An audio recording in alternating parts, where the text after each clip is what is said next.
कि श्री यशोदा मैया और श्री कौशल्या मैया दोनों के मन में भाव आयो कि चलो आपस में मिलनी हो जाए, दोनों मिलवे को मन बना में। तो श्री साकेत धाम से राघव जी को गोद में लेकर के कौशल्या मैया गई और श्री गोलोक धाम से लाला कन्हैया को गोद में लेकर के हमारी यशोदा मैया गई। दोनों के चित्त में एक साथ भाव आया मिलने जाएंगे। तभी बीच रास्ते में दोनों मिल गई। बोले अरे बहन मैं तो तुमसे ही मिलवे आ रही। बोले आज मेरे मन में भी भाव उठो कि मैं आपसे मिलवे चलूं, तो मैं गोलोक धाम आ रही। अरे बहन बड़ी पधारी, चलो गोलोक धाम ही चलो। और श्री कौशल्या जी को लेकर के यशोदा मैया गोलोक धाम आ गई। दोनों की गोद में लाला है, यहाँ राघव जी हैं, वहाँ हमारे ठाकुर जी हैं। दोनों मैया आई आकर के गोलोक धाम में सुंदर दिव्य महल में मैया विराजमान होगी। दोनों बालकों को आंगन में छोड़ दिया। राम कृष्ण दोनों आपस में क्रीड़ा कर रहे हैं। ऐसी लीला का दर्शन भक्त को किलकर। दोनों में अंतर पहचानना हो तो एक ही तरीका है। बोले क्या? इनके नयन गंभीर हैं, इनके चपल विशेष।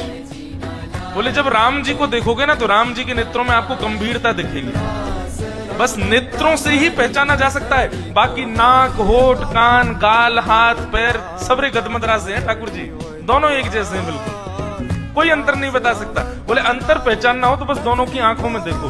जिसके नेत्र गंभीर दिख रहे हो, धीर दिख रहे हो, गहरे दिख रहे हो, समझो ये राम जी हैं। और जिसके ऐसे चपल चपल इधर घूम रहे हैं फिर इधर, तो कभी इधर घूम जाए बंदर की तरह, कभी उधर कूद जाए, बोले ये कन्हैया है।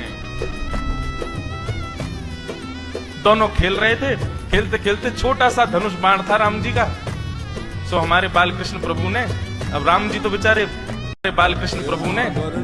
तो बेचारे सीधे साधे ठाकुर जी हैं।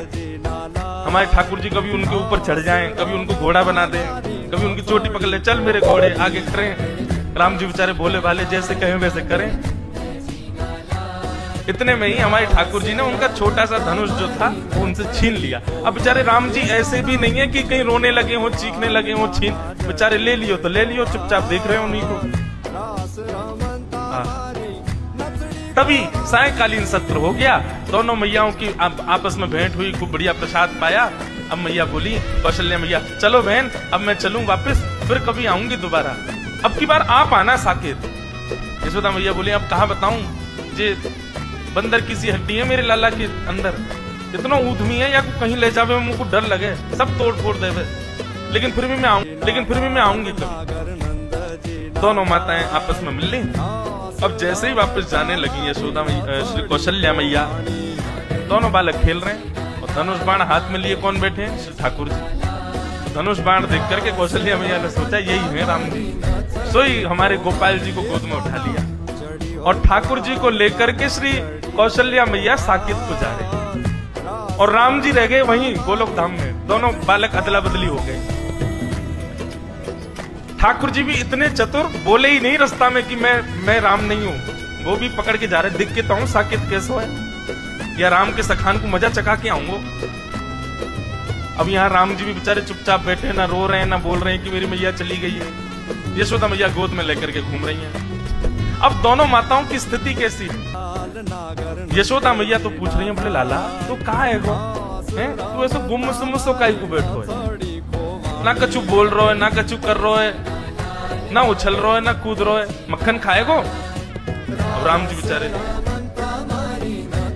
बोले गर्दन काय को हिला रहा है? बोले चोना है हमको नहीं खाना है। जी कौन सी भाषा लाला?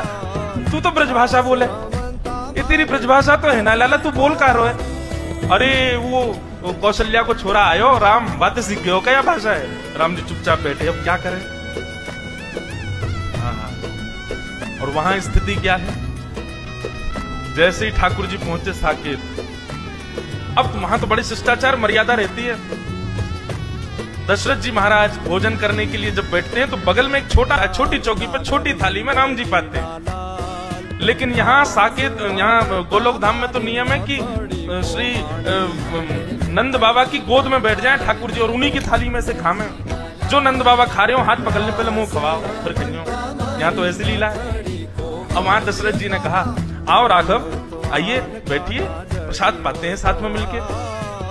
बगल पे आसन पर आकर के कौशल्या मैया ने बैठा दिया। ठाकुर जी बोले ठीक है भैया, ये आसन तो मैं तो कभी बैठो ना हूँ, तुरंत चढ़ गए और दशरथ जी की गोद में बैठ गए, और गोद में बैठ करके वहीं बैठ गए। वहीं प्रेम, दशरथ जी को भी बड़ा प्रेम लगा। अरे देखो कौशल्या, आज राम गोद में बैठ गए मेरी, शायद इनका भाव है कि गोद में बैठ के पाएंगे। अब तो महाराज ये तो बड़े आश्चर्य की बात थी साकेत धाम के लिए। सब लोग आ करके देख रहे हैं और देख करके दूर से ही बलैया ले रहे हैं। आहा, आज राम जी का कैसा प्रेम उमड़ा है अपने पिताजी के ऊपर। अब दशरथ जी खा रहे हैं और बीच बीच में बड़े शिष्टाचार से खवा रहे हैं ठाकुर जी को। इतने में तो ठाकुर जी ने कड़ी ली और कड़ी लेके दशरथ जी की दाढ़ी पे लगा दी, खीर लेके माथे पे लगा दी और पूरे मुंह पे सब मक्खन आदि पोत करके और अपनी जीभ निकाल के उनके गाल चाट गए।